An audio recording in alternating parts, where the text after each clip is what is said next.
पहला पाठ एजेकिल का ग्रंथ, अध्याय 47, पद संख्या 1, 2, 8, 9 से 12 तक। वह मुझे मंदिर के द्वार पर वापस ले आया। वहां मैंने देखा कि मंदिर की दहली के नीचे से पूर्व की ओर जल निकलकर बह रहा है। क्योंकि मंदिर का मुख पूर्व की ओर था, जलवेदी के दक्षिण में मंदिर के दक्षिण पार्श्व के नीचे से बह रहा था। वह मुझे उत्तरी फाटक से बाहर घुमाकर पूर्व के बाह्य फाटक तक ले गया। वहां मैंने देखा कि जल दक्षिण पार्श्व से टपक रहा है। उसने मुझसे कहा, यह जल पूर्व की ओर बहकर अराबा घाटी तक पहुंचता और समुद्र में गिरता है।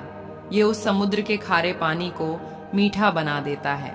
यह नदी जहां कहीं गुजरती है, वहां पृथ्वी पर विचरने वाले प्राणियों को जीवन प्रदान करती है।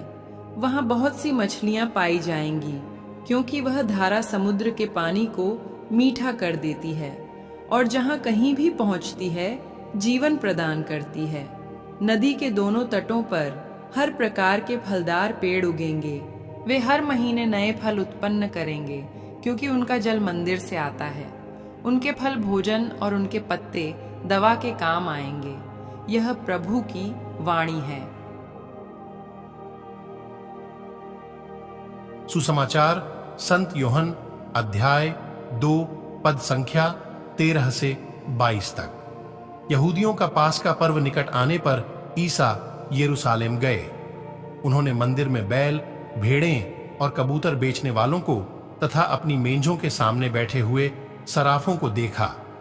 उन्होंने रस्सियों का कोड़ा बनाकर भेड़ों और बेलों सहित सबको मंदिर से बाहर निकाल दिया। सराफों के सिक्के छितरा दिए, उनकी मेजें उलट दी और कबूतर बेचने वालों से कहा, यह सब यहां से हटा ले जाओ। मेरे पिता के घर को बाजार मत बनाओ। उनके शिष्यों को धर्म ग्रंथ का यह कथन याद आया, तेरे घर का उत्साह मुझे खा जाएगा। यहूदियों ने ईसा से कहा, आप हमें कौन सा चमत्कार दिखा सकते हैं जिससे हम यह जानें कि आपको ऐसा करने का अधिकार है। ईसा ने उन्हें उत्तर दिया, इस मंदिर को ढा दो और मैं इसे 3 दिनों के अंदर फिर खड़ा कर दूंगा। इस पर यहूदियों ने कहा, इस मंदिर के निर्माण में 46 वर्ष लगे और आप इसे 3 दिनों के अंदर खड़ा कर देंगे। ईसा तो अपने शरीर के मंदिर के विषय में कह रहे थे।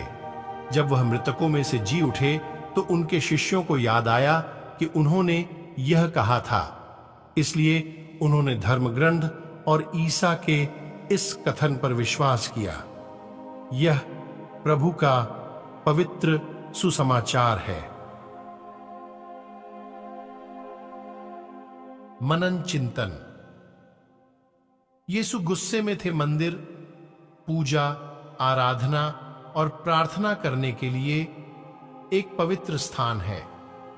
पैसे बदलने वाले और व्यापारी इस मंदिर को अपवित्र कर रहे थे। यीशु बिना संकोच के व्यंग्यात्मक रूप से उनसे कहते हैं, मेरे पिता के घर को बाजार मत बनाओ। वह कोड़ा बनाते हैं और पैसे बदलने वालों को मंदिर से बाहर निकाल देते हैं। आज हमें स्वयं से पूछना है, क्या हम चर्च की पवित्रता का सम्मान करते हैं? जहां हम पूजा करते हैं, यह पवित्रता उन सभी सैकड़ों विश्वासियों की प्रार्थनाओं से बढ़ जाती है जो इस पवित्र स्थान में ईमानदारी से प्रार्थना करते हैं।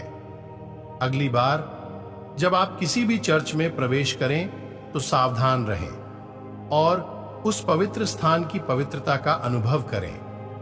आप स्वयं पवित्र हैं क्योंकि आप पवित्र आत्मा के मंदिर है। अतः इस पवित्रता को बनाए रखें। मेरे प्यारे विश्वासी भाई बहनों, आज का वचन क्या कहता है, किस बारे में कही गई है, आपके सवाल है। आप मनन चिंतन करें और हमें जरूर बताएं।